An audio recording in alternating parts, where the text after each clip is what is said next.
do we think that the cost of chemical recycling will find market acceptance without taxes or financial regulatory incentives, as set within packaging? I was thinking about, one of the things that did come out of the summit this morning is the waste plastics tax, which is the first community-wide tax, I think. So I think that will be quite important. James, again, how do you see this?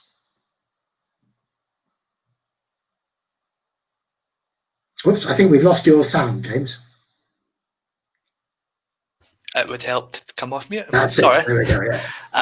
Apologies. Scotland declared independence. Well, I'll say nothing there. I can see both sides of this. Having worked with, for example, the EC on various legislations and bits and bobs in Scotland, there is very much a need to pull the sector to adopt changes, whether it's, taxes or bans on single-use plastics, etc. In terms of the chemical recycling element of it, I do think it will build up. We can see it growing as it is, various waste management companies are taking it on board. They're seeing the benefits both economically and environmentally.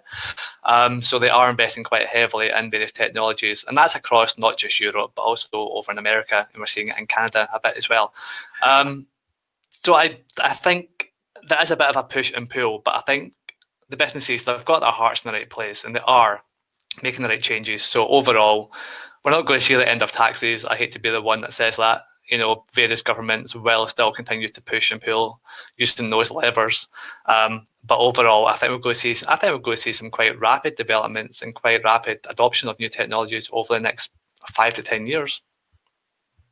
Götz, if I take you back to the CEFIC study that you did, you talked there about new business models and starting to operate on a much more local basis, which is something that we've certainly been promoting ourselves.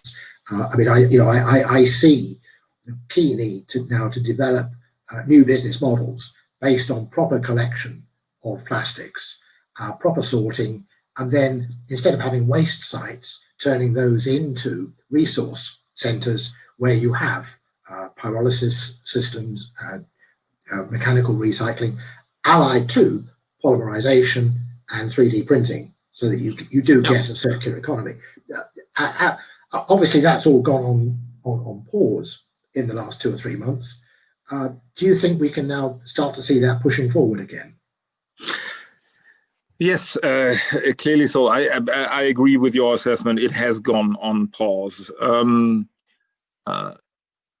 And I think if you look at the reverse logistics, which is currently one of the biggest bottlenecks in the whole equation, right? Because you have sort of minimal separation with the obvious flaws at individual households, right? If you took a look at sort of household waste, right, including plastics.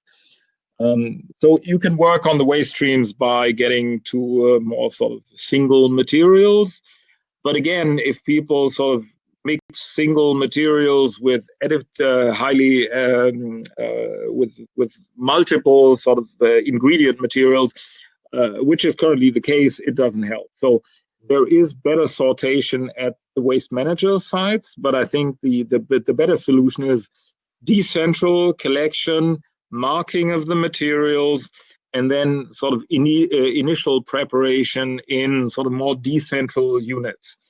So basically taking the garbage out of the house, right? Because that for consumers, it is really cumbersome. I mean, think about 10 cradles and use, that's probably too much, right? So we need to work on both. What's the input into the waste streams? Where can we extend the life cycle? Where do we have new models where you have stuff like urban gardening and or urban farming, where you basically can get less sort of transport packaging. So it's probably a lot of levers and cogs and wheels which you actually need to pull. But you mentioned the most important point, which is, by and large, there will be a move away from the sort of large-scale production distribution. And additive manufacturing has gone on pause, but I think it's bound for a Yeah. Renaissance. Renaissance, exactly. Thanks.